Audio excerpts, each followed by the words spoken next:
Ermənistanda gümrük əməliyyatı ilə bağlı, hansı ki, Milli Təhlükəsizlik Xidməti Gümrük Bələdiyyəsində əməliyyatlara başlayıb, sədrin hərəkəti məhdudlaşdırılıb və səhv eləmirəmsə 8 nəfər korrupsiyada ittiham olunur. Maraqlıdır, düzdür, onların daxili işidir, amma məsələ ondan ibarətdir ki, son zamanlar Ermənistanda baş verən hadisələrlə bu əməliyyatı hansısa formada əlaqələndirmək mümkündür, yoxsa yox? Təşəkkür edirəm. Həqiqətən də bir ölkədə korrupsiya ilə mübarizə həmin ölkənin daxili işi hesab edilə bilər. Amma son seçkilərdə, xüsusən bələdiyyə seçkilərində müxalifətin Paşinyan üzərində qələbə qazandığı Gümrüdə bu əməliyyatın keçirilməsi və Gümrük Bələdiyyəsində korrupsiya faktlarının və digər qanuna zidd hərəkətlərin aşkarlanması, bu istiqamətdə tədbirlərin görülməsi ayrıca təhlil tələb edir. Bir daha deyirik, bu Ermənistanın daxili işi hesab edilə bilər. Amma nəzərə alaq ki, Ermənistan və Azərbaycan arasında əgər sülhün, hərtərəfli, eyni zamanda ədalətli sülhün, dayanıqlı sülhün bərqərar edilməsi istiqamətində münasibətlərin hazırki səviyyəsinə gəlib çatmışıqsa, bu o zaman ölkələrin hər ikisində sabitliyin olması çox vacibdir. Azərbaycan sabit, stabil dövlətdir, amma görünən odur ki, Ermənistanda stabillik, sabitlik o qədər də güvənilir səviyyədə deyil. Və Paşinyan da məhz bu zərurəti dərk edərək ölkədə öz rəqiblərinə qarşı bu kimi addımları atır. Bir daha deyirik, əlbəttə, aidiyyatı tədbirlərin hansı zərurətdən, mexaniki, texniki hansı zərurətdən doğduğu başqa məsələ. Amma Paşinyan hazırda özünün siyasi rəqiblərinin onu oyundan kənarlaşdırdığı Gümrüdə, konkret olaraq Gümrük Bələdiyyəsində əməliyyatları keçirməklə əslində ona qalib gəlmiş, onun partiyasına, onun hərəkatına qalib gəlmiş qüvvələri əzdi.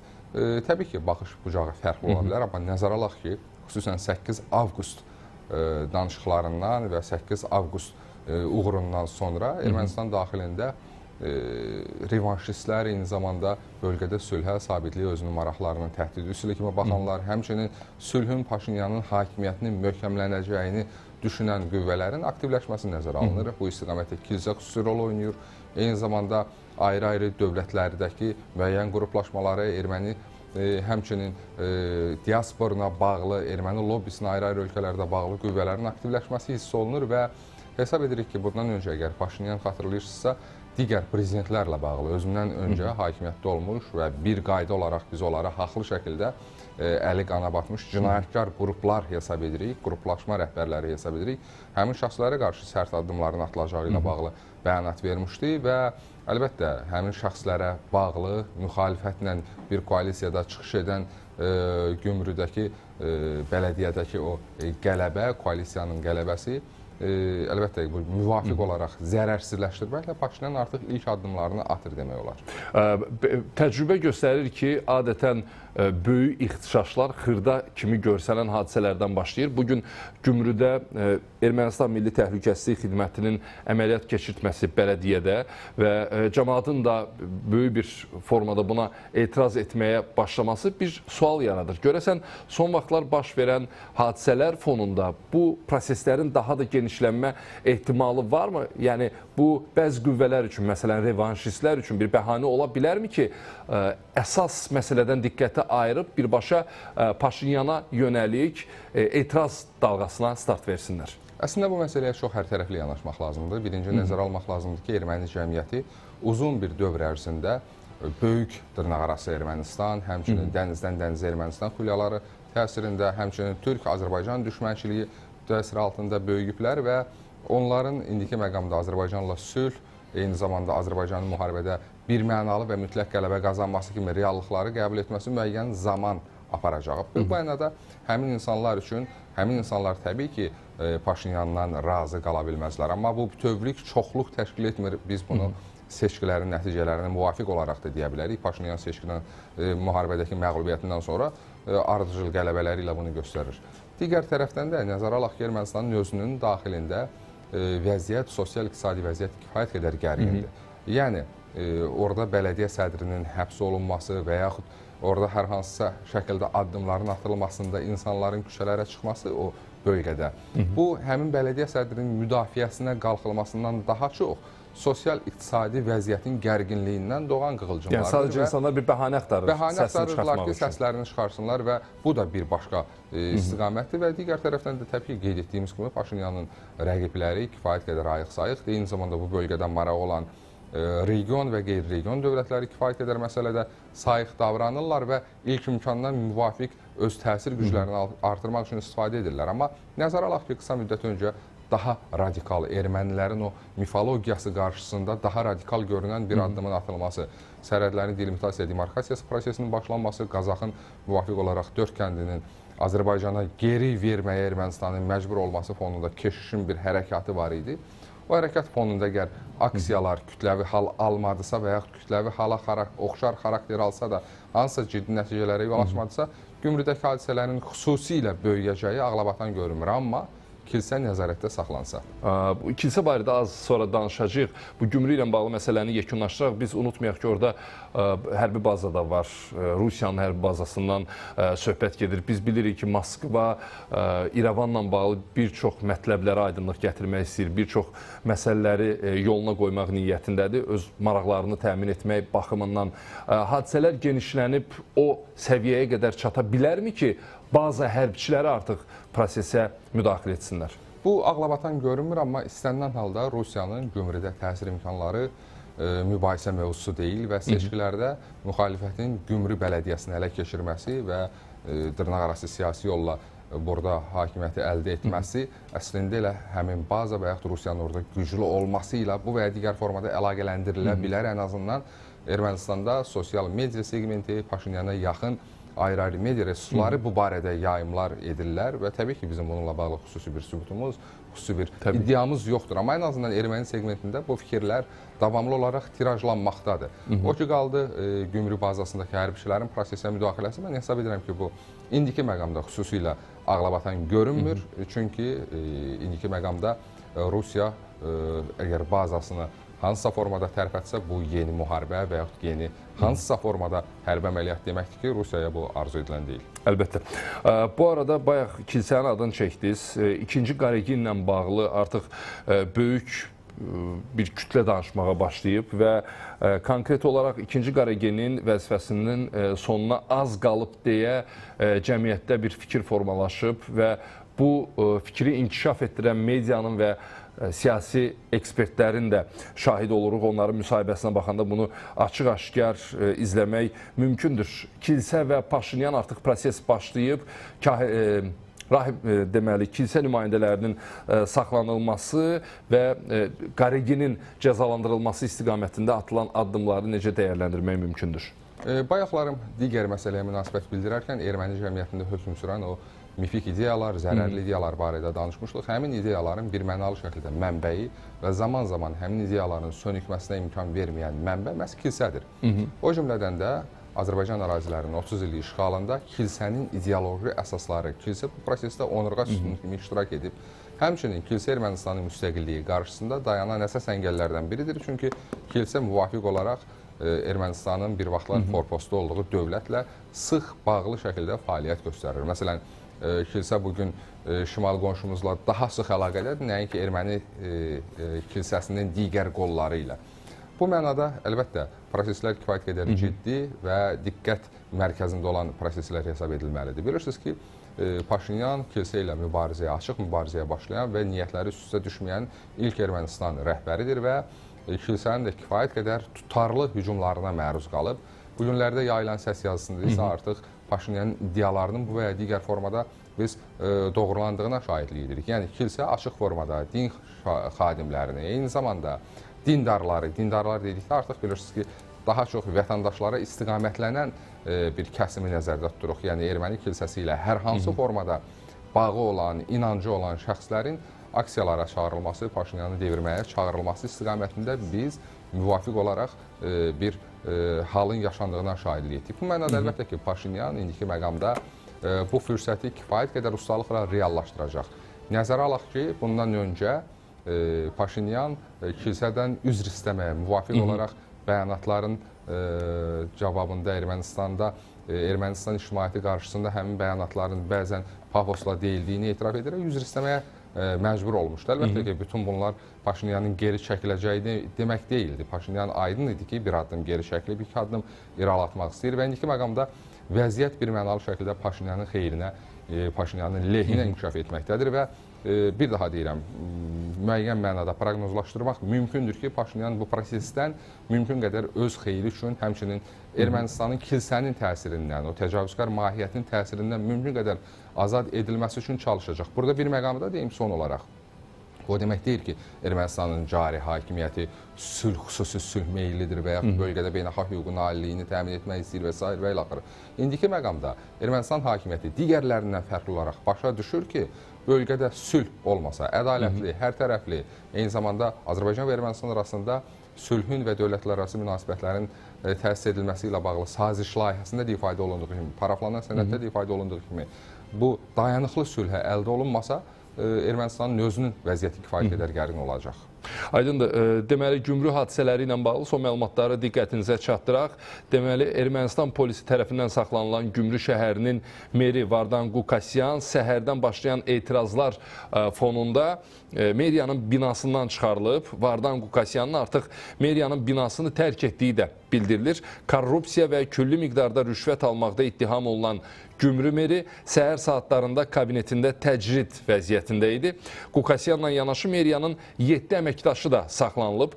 Gümrük merinin müşaviri Agikyan hüquq mühafizə orqanlarının əməkdaşlarının meriyanın bütün avadanlıqlarını müsadirə etdiyini açıqlayıb. Bu son dəqiqə xəbərlərindən biri idi, hansı ki sizinlə bölüşdük. Bəhruz bəy, bütün bu baş verən hadisələr fonunda Paşinyanın sosial media hesabı üzərindən paylaşımları da diqqət çəkir.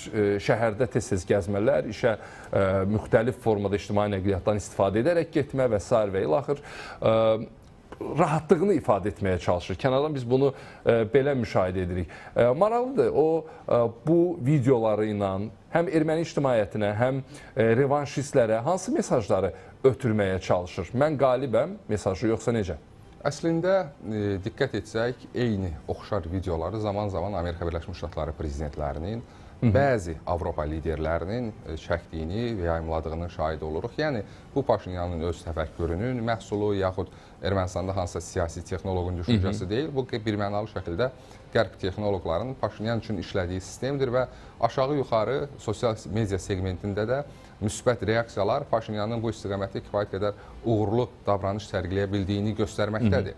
Amma digər tərəfdən nəzər alaq ki, erməni cəmiyyəti də qərb cəmiyyəti deyil və 3-5 videodan sonra video ilə nəyisə dəyişmək, köklü şəkildə dəyişmək o qədər də ağlabatan görünmür. Amma indiki halda bəli, Paşinyan birmənalı şəkildə özünü qalib hesab edir və xüsusən kilsədən o yayılan son səs yazıları, həmçinin Paşinyanın kilsənin zəiflədilməsi və yaxud kilsənin dövlət hakimiyyətindən gizli formada o qərarlaşdığı dövlət hakimiyyətindən əl çəkdirilməsi istiqamətində uğurlu gedişləri fonunda əlbəttə Paşinyanın bu arxayınlıq sərgiləyən davranışları özlüyündə müəyyən təsir və müəyyən mənada qələbə imitasiyası xarakteri daşıyır.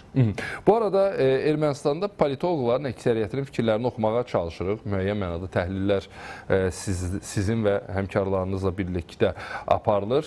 Məsələn, politoloqlardan biri Səfəryanın açıqlamaları var. Deyir, 2-ci Qaragin bugün də baş nazir Nikol Paşinyan və komandasını devirmək üçün kölgə arxasında proseslərə dirijorluq edir. Kölgə arxası proseslər deyəndə Rusiyanın işin içində olmasını deməyə çalışır hansısa formada. Hətta bir hissədə Rusiyanın Moskvanın adını da çəkib. Baxın, bu həbslər, cəzalandırılma istəkləri fonunda Rusiya Ermənistanda baş verən hadisələrlə bağlı hər hansı bir reaksiya verə bilər, yoxsa yox? Əslində biz Rusiya-Ermənistan münasibətləri barədə danışarkən mümkün qədər Azərbaycan tərəf olaraq ehtiyatlı və mümkün qədər tərəfsiz davranmağa çalışmalıyıq və nəzərə alaq ki, bizim Ermənistanla dövlətlər arası münasibətlərimiz hələ təsis edilməyib, amma Rusiya ilə kifayət qədər bu və ya digər formada bağlarımız, siyasi əlaqələrimiz, xüsusən Düşənbə görüşündən sonra oturuşmuş əlaqələrin bərpası istiqamətində ciddi addımlar var. Bu mənada əlbəttə proseslərə münasibət bildirərkən xüsusi ehtiyatlılığımız zəruridir. Amma digər tərəfdən də Rusiyanın Ermənistandakı maraqları bu istisna edilmir. İndiki halda Rusiyanın Ermənistanda nə istədiyi ilə də bağlı proqnozlar yürütmək çətin deyil. Bu mənada əlbəttə kilsə Rusiya əlaqələri ilə bağlı məsələlərdə əslində o məsələlərin xüsusi təhlilə də ehtiyac yoxdur. O ki qaldı Qaraginin özünün dirijorluğu məsələsi, bəli, bu kifayət qədər aydın idi. Hələ 90-cı illərdən etibarən, yəni Ermənistan SSR dağıldıqdan sonra, dırnaqarası müstəqilliyini elan etdikdən sonra Qaregin bu və digər formada hakimiyyətdə erməni kilsəsi qərarlaşmışdı. Ermənistanda siyasi proseslərə, Ermənistanda terror aktlarına, xaricdəki terror aktlarının əlaqələndirilməsi, kəşfiyyat şəbəkəsinin qurulmasında Ermənistanın təhlükəsizlik xidmətindən daha çox kilsə bir mənalı şəkildə rol oynayıb və eyni zamanda da xatırlayırsınız Ermənistan parlamentindəki o sui-qəsdlər, həmçinin daha sonraki dövrlər, inqilab cəhdləri, bunların hamısında devrim cəhdləri, eyni zamanda Sarkisyan hakimiyyətinin qorunması istiqamətində aksiyalar, bunların hamısında kilsə önəmli rol oynayıb və bu məlumatlar da aidiyyatı orqanlar tərəfindən detallı şəkildə Ermənistanın indiki rəhbərinə çatdırılır və Ermənistan baş nazirinin də proseslərə mümkün qədər adekvat reaksiyasını, yəni kilsənin prosesdən kənarlaşdırılmasını əsasında bax bu dayanır. Bəli, bu mənada həmin müvafiq olaraq mütəxəssisin, həmin ekspertin dedikləri ilə aşağı-yuxarı razılaşmamaq mümkün deyil. Aydındır. Deməli, söhbətimizin son hissəsində Azərbaycan-Ermənistan münasibətlərindən də biraz danışaq. Çünki dünən xəbər çıxdı, Ermənistanın Xarici İşlər Naziri Ararat Mirzoyan bugün Lüksemburqa işgüzar səfərə gedəcək. Bununla bağlı rəsmi olaraq Ermənistan Xarici İşlər Nazirliyinin məlumatı var idi. Bir neçə gün bundan qabaq da Deutsche Welle televiziya kanalına Mirzoyanın müsahibəsinin şahidi olduq. İndi Lüksemburqa səfər edir. Həm demarkasiya ilə bağlı, həm dəhlizlə bağlı, hansı ki bunu dəhliz adlandırmamağa çalışırlar. Trump marşrutundan söhbət gedir. Lüksemburqda yeni açıqlamaların, yeni mesajların şahidi ola bilərikmi? Əslində, Azərbaycan və Ermənistan arasında 8 avqust danışıqlarından sonra, eyni zamanda Azərbaycan Prezidenti və Ermənistan Baş Nazirinin həmin görüşdən sonraki ayrı-ayrı, məsələn, Yaxın Şərq Sülh Samitində, eyni zamanda digər müxtəlif platformalarda təmasları, ayaqüstü olsa təmasları artıq sülh müqaviləsi, sülh və dövlətlərarası münasibətlərin təsis edilməsi istiqamətində paraflanan sazişin icrası istiqamətində tərəflərin iradəsini ortaya qoyur. Yəni, indiki məqamda Ermənistan rəhbərliyi, Ermənistan Xarici İşlər Nazirliyi, hansı ki, xüsusilə radikal mövqe ilə zaman-zaman o çıxış edir, xaricdə erməni lobbisinin təsiri altında mümkün qədər bəyanatlarında və danışıqlarında ehtiyatlı olmalıdır.